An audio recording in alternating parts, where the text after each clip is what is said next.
Dalam mendepani arus globalisasi, Malaysia telah berjaya berdiri sama tinggi, duduk sama rendah dengan negara-negara maju yang lain. Hal ini demikian kerana pelbagai kemudahan teknologi yang dicipta marcapada ibarat cendawan tumbuh selepas hujan apabila manusia berlumba-lumba untuk mencipta teknologi yang memudahkan kehidupan seharian. Terdapat pelbagai kepentingan prima penggunaan teknologi maklumat dalam kehidupan manusia. Antaranya ialah memudahkan manusia untuk mendapatkan maklumat di hujung jari, terutama dalam kalangan pelajar. Menerusi teknologi maklumat ini, manusia akan dapat mempelajari pelbagai maklumat keduniaan yang dapat membuka dan meluaskan minda mereka. Selain maklumat pendidikan, kita juga dapat mencari maklumat mengenai hiburan, isu-isu politik dan sebagainya. Selain itu, manusia juga dapat berkomunikasi antara satu sama lain tanpa sempadan.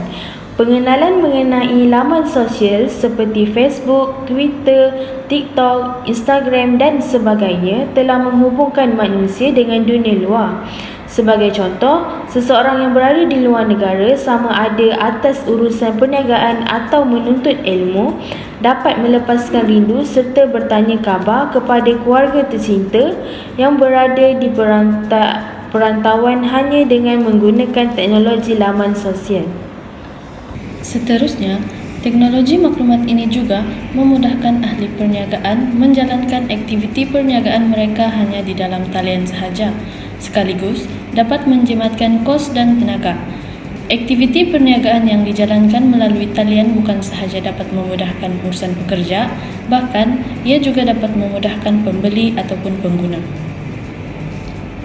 Akhir sekali, manusia dapat melakukan pembayaran bil dan urusan perbankan melalui laman sesawang sahaja. Manusia tidak perlu menghabiskan tenaga dan bersusah payah untuk menguruskan pelbagai pembayaran dan urusan-urusan kewangan. Ia juga memudahkan seseorang yang terlalu sibuk dengan kerja membuat pembayaran dengan mudah. Komputer di rumah sering digunakan sebagai sebuah perkakasan untuk melayari laman web, menaip surat, bermain games dan mendengar lagu. Namun tidak dinafikan bahawa ada pengguna yang mempunyai keterampilan dalam penggunaan komputer dengan melakukan kerja-kerja yang lebih bermanfaat seperti mewujudkan laman web bagi menjalankan perniagaan atau menggunakan komputer untuk menyelesaikan tugasan pejabat. Seterusnya, penggunaan komputer dalam bidang pendidikan. Perkembangan teknologi maklumat yang pesat telah membawa ke arah perubahan cara bekerja dalam bidang pendidikan. Malah, kebanyakan sekolah, kolej, institusi pengajian tinggi, institusi perguruan, perpustakaan dan sebagainya telah membangunkan sistem maklumat berkomputer untuk membantu dalam sistem pengurusan dan pentadbiran sistem pendidikan. Berkomunikasi dan berkongsi maklumat adalah kerja dan tugas utama para pendidik, ahli akademik, jurulatih dan mereka yang terlibat dalam pendidikan dan latihan. Malah kini, hasrat Kementerian Pendidikan telah dapat direalisasikan dengan wujudnya sekolah bestari yang menggunakan teknologi-teknologi maklumat yang canggih di sekolah tersebut.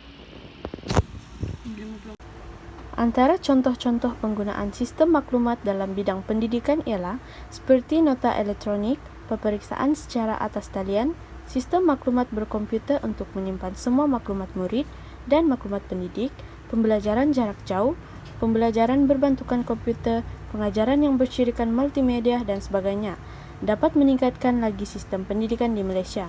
Justru, tanpa sedar, dengan adanya komputer atau ICT telah meluaskan lagi penyebaran maklumat dan ilmu kepada masyarakat secara amnya.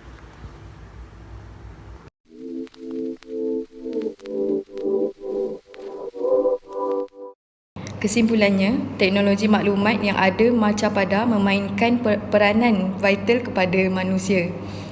Teknologi maklumat ini haruslah digunakan dengan sebaik yang mungkin kerana banyak manfaat yang dapat kita peroleh menerusi peranan teknologi maklumat itu sendiri.